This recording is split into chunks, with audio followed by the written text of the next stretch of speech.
नमस्कार दोस्तों, मैं एक बार फिर से आप सबके सामने हाजिर हूँ। आज हम पढ़ने वाले हैं अध्याय 11 उपसर्ग, प्रत्यय और परसर्ग। आज हम उपसर्ग, प्रत्यय और परसर्ग के बारे में जानने, पढ़ने और समझने का प्रयास करेंगे। आशा है आप सब लोगों को पसंद आ रहा होगा। लाइक सब्सक्राइब करने के साथ आगे भेजिए और बेल आइकन प्रेस करके जरूर रखिए। तो आइए देखते हैं इसमें विषय प्रवेश में इसके बारे में क्या बताया गया है। शब्द साधन के 3 भेद हैं। इसमें बोला गया है शब्द साधन के जो है 3 भेद हैं, वर्गीकरण है, रूपांतर और व्युत्पत्ति। प्रस्तुत विवेचन में व्युत्पत्ति अर्थात शब्द रचना पर विचार किया जाएगा। इसमें व्युत्पत्ति अर्थात शब्द की रचना कैसे हुई है इसके बारे में विचार किया जाएगा। व्युत्पत्ति विवेचन के अंतर्गत केवल यौगिक शब्दों की रचना का विचार किया जाता है। इसमें व्युत्पत्ति विवेचन के अंतर्गत हम यौगिक शब्दों की रचना का विचार ही किया जाता है, रूढ़ शब्दों का नहीं।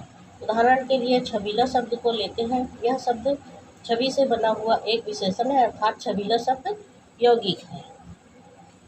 छवि शब्द किस भाषा का है, वह उस भाषा से हिंदी में किस प्रकार आया है। इसमें छवि शब्द जो है वह किस भाषा का है और हिंदी में किस प्रकार आया है, इस पर विचार नहीं करना है हमें, तो केवल यौगिक शब्द के रूप में उस पर विचार करना है। यह कहाँ से आया है इस पर नहीं, जबकि यौगिक शब्द के रूप में ही विचार करना है।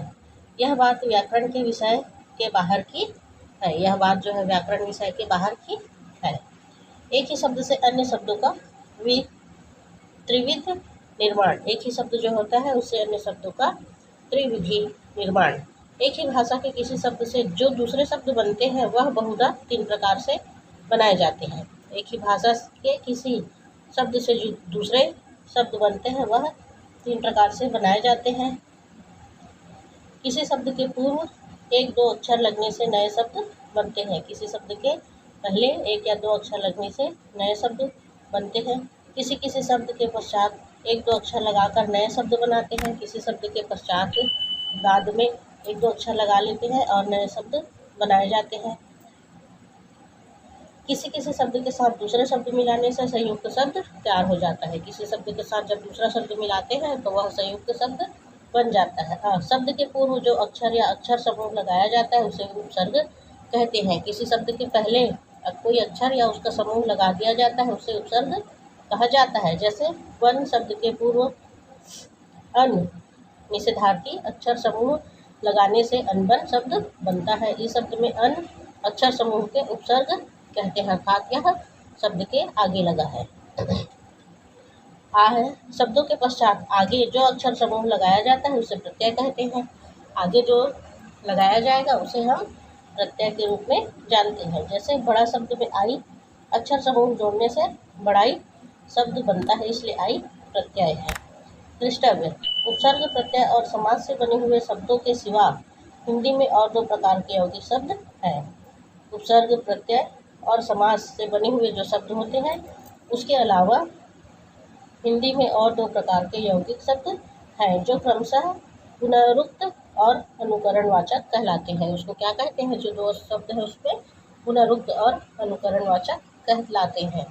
किसी शब्द को दोहराने से पुनरुक्त शब्द बनते हैं। यदि हम किसी शब्द को दोहरा रहे हैं तो वह पुनरुक्त शब्द बन जाएगा। जैसे घर घर, मारामारी, कामधाम इत्यादि। किसी पदार्थ की यथार्थता अथवा कल्पित ध्वनि को ध्यान में रखकर, उसमें कल्पित जो ध्वनि होता है उसको ध्यान में रखकर बनाए जाने वाले शब्दों को अनुकरण वाचक शब्द कहते हैं। कल्पित ध्वनि को ध्यान में रखकर जो शब्द बनाए जाते हैं उसे अनुकरण वाचक शब्द कहते हैं। जैसे खटखटाना, चरचराहट, गरम, धड़ाम, चर, सरसर आदि। दूसरा है हिंदी में जो यौगिक शब्द प्रचलित हैं वे बहुधा उसी एक भाषा के प्रत्ययों और शब्दों के योग से बने हैं। हिंदी में जो प्रचलित है वह उसी एक भाषा के प्रत्यय और शब्दों के योग से बने हैं। जिस भाषा से आए हैं, किससे बने हैं, जिस भाषा से आए हैं उसी के प्रत्यय और शब्दों के योग से बनता है। परंतु कुछ शब्द ऐसे भी हैं जो 2 भिन्न भाषाओं के शब्दों और प्रत्ययों के योग से बनते हैं। परंतु कुछ भाषा ऐसे हैं जो विभिन्न भाषाओं के शब्द और प्रत्ययों के प्रत्यय के योगों से बनता है। तो यह था हमारा विषय प्रवेश। इसके बारे में उपसर्ग, प्रत्यय कहाँ लगाया जाता है और किसे बोला जाता है यह बताया गया है। आशा है आप सब लोगों को समझ में आ गया होगा। आज के लिए इतना ही। धन्यवाद। जय हिंद।